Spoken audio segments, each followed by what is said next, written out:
Webs, Arc 1, Cambrian, Chapter 1. Everything still felt unreal. Everything was actually going my way. I watched Mr. Osborne speak from behind the black curtain. It is in an era of tumultuous and often disastrous events that necessity births invention.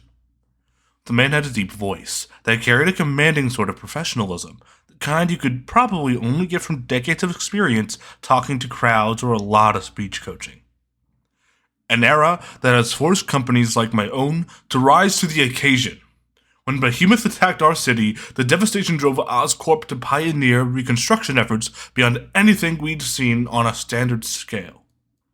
Oh God, he was actually going to do that? These finalists have embodied that same principle here today, creating something incredible in response to a great need. This man was actually comparing this competition to Endbringer relief. I poked my head out to see if it had pissed anyone off. An intern had to pull me back before too many people noticed me. I was being so stupid. Why had I thought that I could just stick my head out like that? In response to my stupidity, my hand came up to smack against my face in a habit Ben had been trying to break me of for years. I was wishing he'd been more successful when the thud picked up on the mic. That same poor intern had stuck on me earlier. The other finalists stared at me, but Ned gave me something that I think was a supportive smile. Norman, to his credit, only paused for a second before continuing, but the glare he shot me from the stage could have curdled dairy. Unsavory elements occupy and corner markets in our city in ways that make it near impossible to complete. Why hire a legitimate security firm when a tinker from the elite can build and maintain something far better for you? I present the first steps in erasing that blight. The finalists of Oscorp's Think Like a Tinker competition. Technology on par with the impossible, made by the truly intelligent. Oscorp had been in a silent war with the elite for years, a cutting-edge company that provided complex, expensive solutions to various problems couldn't keep up with slightly villainous super people that did the same thing. But Norman was trying, and I respected that. I also respected the $5,000 cash prize he was offering to anyone who could make anything Tinker-like, because God, I needed that money. Ned Leeds, a student from Empire State University, put a comforting hand on my shoulder. He was a bigger guy with Asian features. He flicked his mic pack off and whispered, "Wish me luck?" I smiled and nodded. I liked Ned. Ned Leeds was the kind of guy I wanted to be. Confident, smart, funny, and laid back. How anybody becomes that last one, I'll never know. Ned Leeds from ESU, Norman announced, and I stepped out of Ned's way to let him through. While Ned stepped out to speak with Norman on stage and introduced his invention to the gathered crowd, I got my first real glance at the sheer size of the audience. Oscorp had students from nearly every school in New York here, on top of company executives and their families. This was crazy. I could do it. I had to do it. I was determined to pull it off, and I knew the web fluid was good. Yeah, the dispersal device was bulky, and it might have been a cheaper knockoff of containment foam, but it would win, because it actually worked. It wasn't a concept or a proposal like with the other finalists. I had a tangible, presentable product. Ned finished, and I heard Norman call for me, but I wasn't listening to exactly what he said. So caught up in the buzzing excitement of no more loan sharks hanging around after school asking me about the money. No more lying to Uncle Ben about where I got the money for Mate's medical bills. I could finally breathe easy again. No more secrets. And with a practical demonstration, I heard Norman finish, and I stepped onto the stage. Ned returned his mic to an intern and was free to join the audience. Another intern wheeled out my device, partially constructed using a high-pressure fire hose and a water jug full of my soon-to-be patented web fluid. I started. Hi? Absolutely nailing it. Norman turned to face me and held out his hand. Hello? That got a laugh out of some people. I stepped forward, and it's dumb in retrospect. I was stunned by just how wavy the man's hair was in person. like the man had a lunar body pushing and pulling on his hair. Norman coughed, so more people laughed. I shook his hand, and then he leaned forward and said, "If this really is what you've claimed, Mr. Parker, then you and I are going to change the world." I smiled wider than I think I've ever smiled. I pulled away and began to start my pre-prepared speech when a massive boom went off.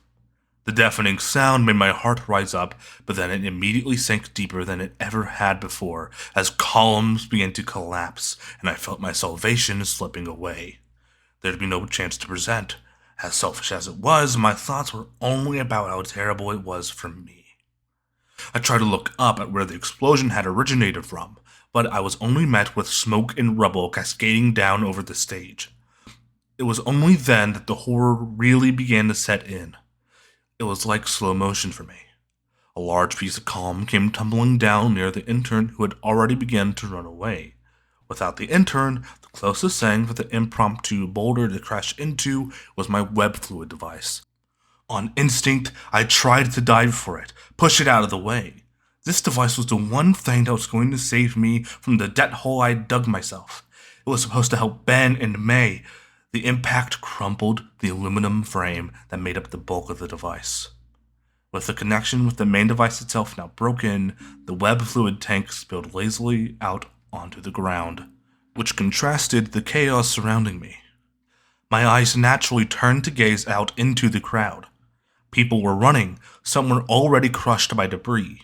I could even see one man who was struggling to hold up an especially large chunk that had fallen over him as well.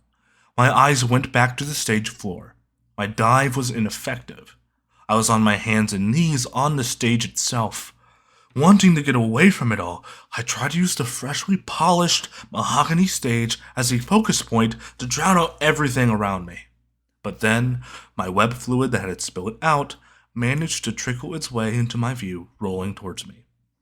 When the web fluid made contact with my hands, I was pulled back into the chaos around me. Destination. Agreement. Beep, beep, beep, beep, beep, beep. I lazily hit the top of my alarm clock and arose with a groan. Same dream again, huh? I whispered to myself as I reached for my glasses and get out of bed. No time to process my trauma. I had had a month to do that. Not that I'd actually done much processing, too busy tinkering. I'd gone from emulating tinkerers to actually being one myself, and it wasn't even my only power. I had powers, plural. Some sort of karmic overbalancing of the scales or something. The exact science wasn't worth looking into for me. My life had sucked, and now it didn't have to. I wasn't willing to look that gift horse in the mouth and ruin a good thing. Who cared where the powers came from when it was what you did with them that counted?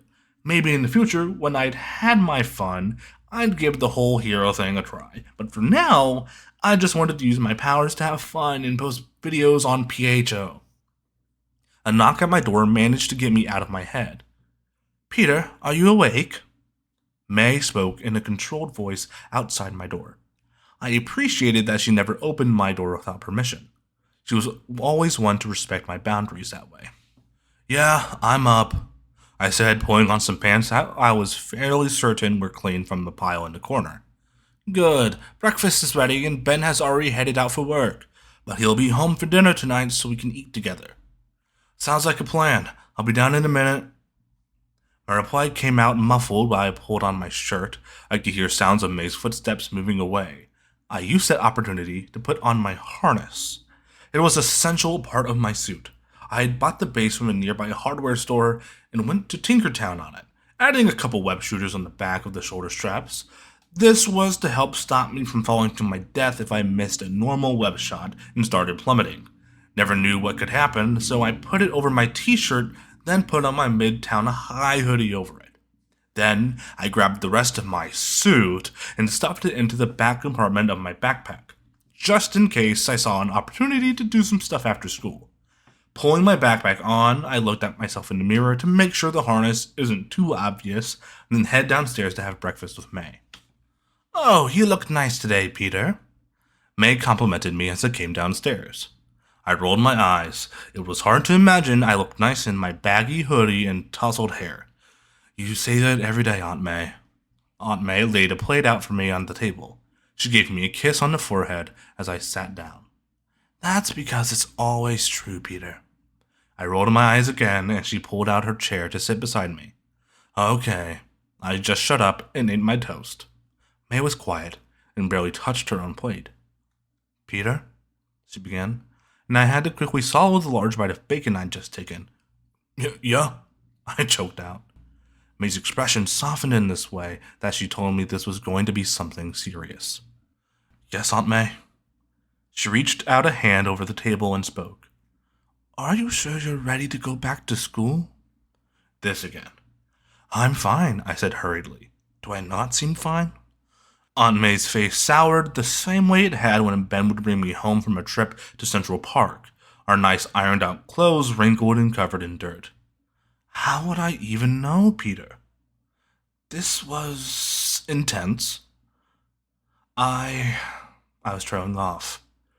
This whole month, I'd been shut up in my room, tinkering and making my debut as the itsy-bitsy Spider-Man. But May had taken all this month off work just to be here with me, and I'd blown her off. I felt like a bag of trash. You're always shutting yourself in your room. This whole month we've barely even spoken. Even before what happened, you've been pulling away from us. Oh, I guess I had. That sucked to realize too. I'm sorry, I said, breakfast forgotten. I reached out and took my aunt's hand in my own. I needed space, but I'm getting better. I'm just struggling. But I think school will be good for me. Aunt May smiled, happy to see me putting in some effort again. I think so too. She gently squeezed my hand and pulled back to finally eat her own plate. Okay, but go wash your face and put on some deodorant. You reek, kiddo. I laughed and walked into the bathroom to do that.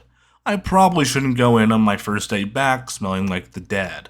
Flash would probably start telling people I actually died in the explosion and was just a walking corpse. I came back into the kitchen, gave May a big hug and kiss on the cheek, then we left for Midtown High. Before leaving her car, I had to reassure May one final time that I'd be alright. After that, I entered the building and was weirdly shocked by how unchanged it was. I'd been gone a month, and Midtown was still the same old Midtown. Weird. I'd spoken that thought out loud. I felt the softest touch of a buzzing on my neck seconds too late for me to react. My danger sense was the least reliable of my powers. Some days it gave plenty of forewarning, other days not so much. I didn't have the reflexes yet to respond in time, and felt Kenny King Kong slam into me. Talking about yourself, Parker? Kong was a massive guy, one of the ace players on the football team. I don't have a clue what position he played, though. As far as I knew, he was quarterback, maybe? In the past, I would have stayed silent, but I didn't have to do that anymore. I was talking about your mom's shit lips. His eyes went so wide, I wish I could have taken a picture. I needed to make a pocket camera or something for moments like these. Puny Parker has bark. Kong smiled, one of those ugly, wicked kind smiles. But does he have any bite? I was aware there was a threat now, and responded to that buzzing sense in my head in time to step out of Kong's reach. Another voice cut me off before I could even think of a reply. Kenny, fuck off! Parker's my bitch. Get your own. It was Flash Thompson. He was another football player, possibly captain. Kong stepped back, giving me a dopey grin. You're in for it now, Parker. I probably was. Flash wasn't anywhere near as big as Kong, but he was a hell of a lot faster, and usually a hell of a lot meaner. Parker, Flash barked out, but snapped his attention back to Kong. Ken, I told you to fuck off, so do it! Kong just nodded at him and ran off. Once Kong was gone, Flash glanced around the halls. Somehow we hadn't drawn that much attention, but it was starting to become a scene. Flash, I glared at him. This guy had my life hell for years. If he wanted to fight, I wasn't gonna say no. What do you want? Flash just shrugged at me.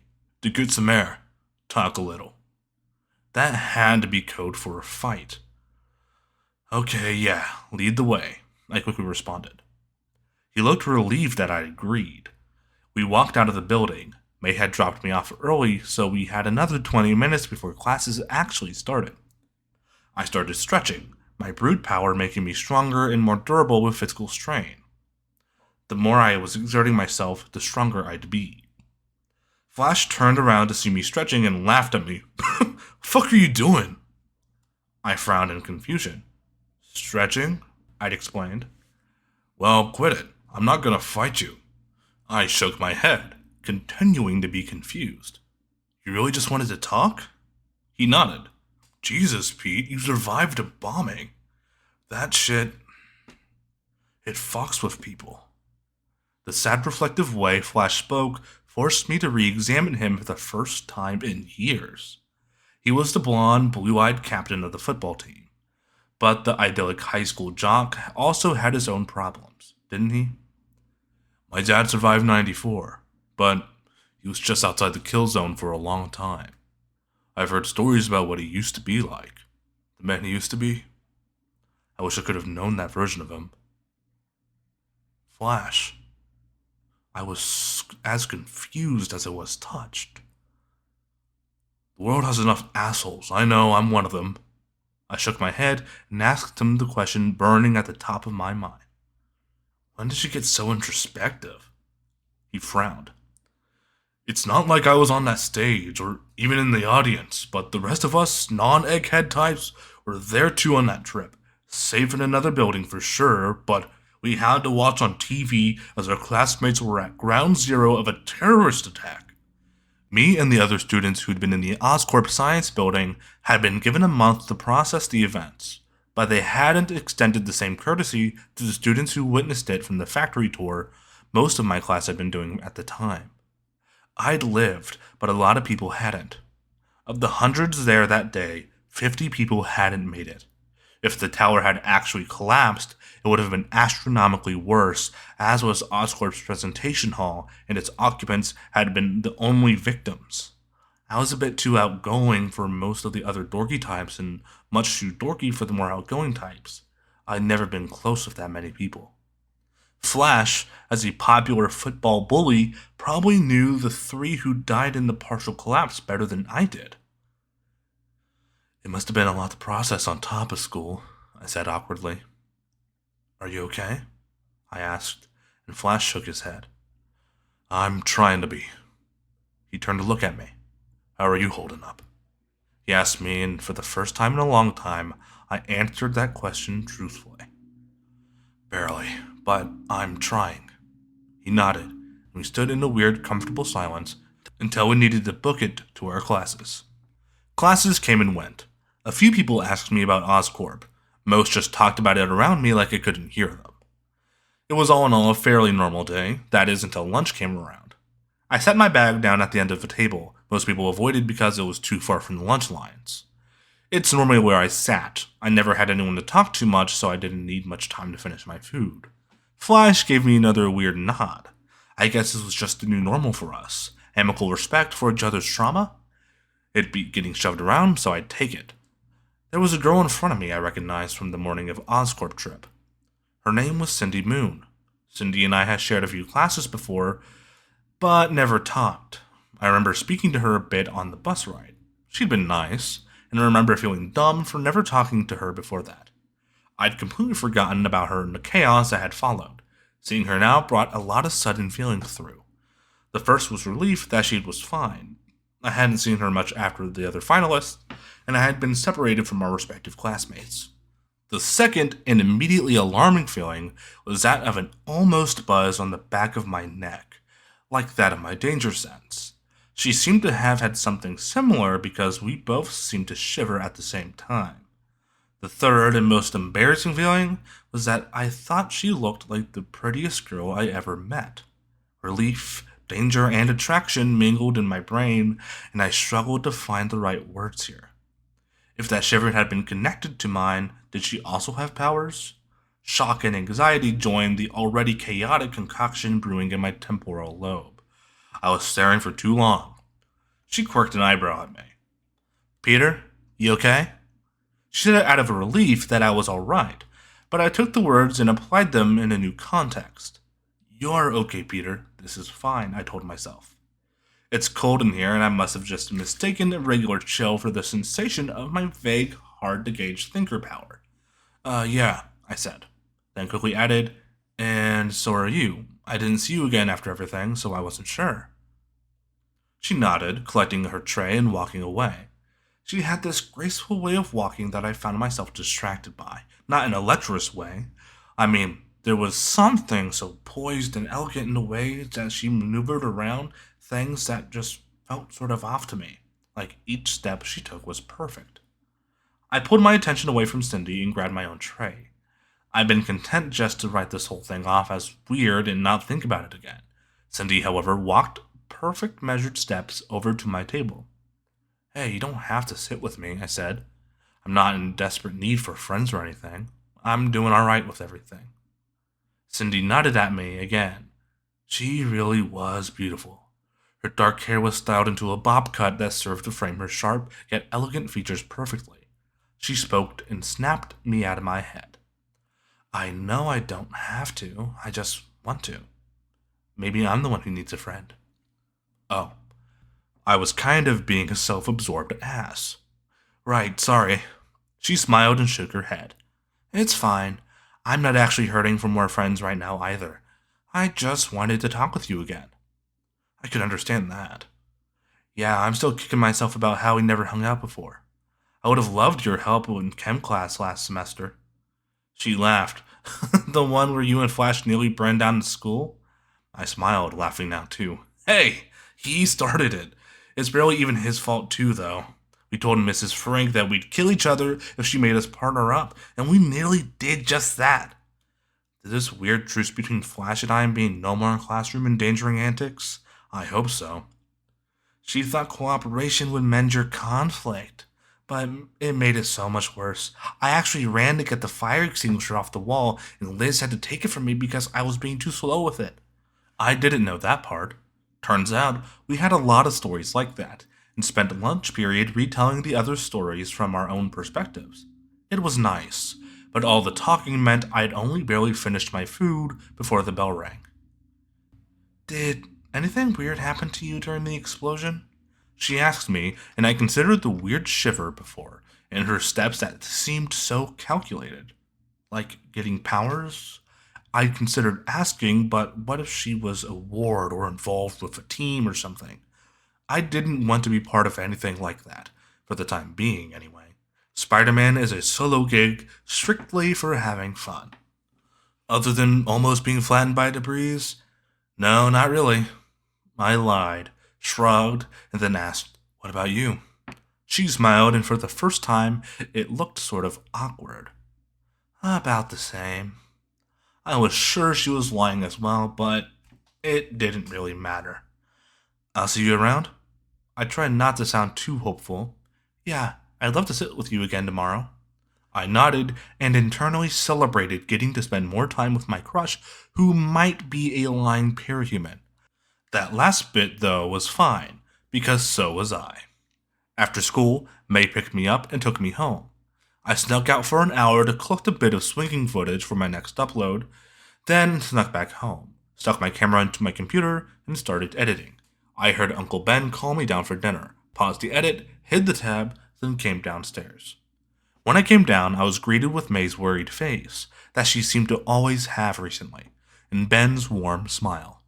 Ben worked as an electrician and was always working himself to the bone even in his old age. Seeing his determination is what made me feel like I needed to help support this family too, in my own weird way.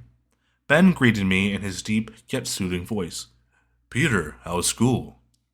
I raised an eyebrow. It was good. Did not May already tell you? Well, I wanted to hear it from you as well. I shrugged at that, not really getting what Ben was going at. I sat down at the table and we all began to get our portions of food. Today, May had made some meatloaf with mashed potatoes and gravy. It was, as always, delicious. Aunt May was the best cook I knew, not that I knew many other cooks at all, but she was still the best. It was when I was about done with my first plate of food eating in silence that Ben decided to interrupt the tranquil ambience of fork scraping plates. You know, Peter. At Ben's voice, I looked up from my food with an arched eyebrow. I know it's been tough for you these past few weeks. You've been holed up in your room working on whatever next science project or whatnot, and in the process, you've been kind of ignoring May and I for a bit. Oh, it was about this? Brought it up this morning, and it's not entirely wrong that I've been kind of ignoring them. I've just been so caught up in this tinker and power stuff that it's kind of taken over the majority of my free time. And I guess I do feel kind of bad for making Ben and May feel alone. I should probably agree with Ben when he'll inevitably say that I should stop. And I think that what you're doing right now with your little science project you're working on isn't all that bad. Ben's words interrupted my line of thought. He was telling me to continue holding myself away and separate myself? Is this the same Uncle Ben I've known all my life? Before I could speak, he continued. Now don't get me wrong. You should try and be a bit more social with us. But I understand how throwing yourself into your project is your way of coping and handling what you went through. Yeah, I replied somewhat meekly. When I looked at him, Ben was staring directly into my soul. Peter, I'm no scientist, but you were on that stage in the first place because a powerful man thought something you created had the potential to help the world. That something came from your own head, your own mind, your own intelligence. And Peter, those smarts of yours are a great boon and a great burden for you to carry. It's a power that requires balance to use effectively. He looked over to the stairs. I don't know what next project that might attract the attention of some bigwigs you're working on up there, but if you take any advice I give you, he looked me in the eyes. With great power comes great responsibility. Peter, your great mind, whatever you use it for, try and be responsible with it and do something good. Do you understand? I nodded. Yeah, I got it, Ben. Now can you pass the potatoes? I half listened to Ben's speech, one of many he would give me if he thought I was feeling down, and with a somewhat pensive sigh, Ben passed the potatoes over.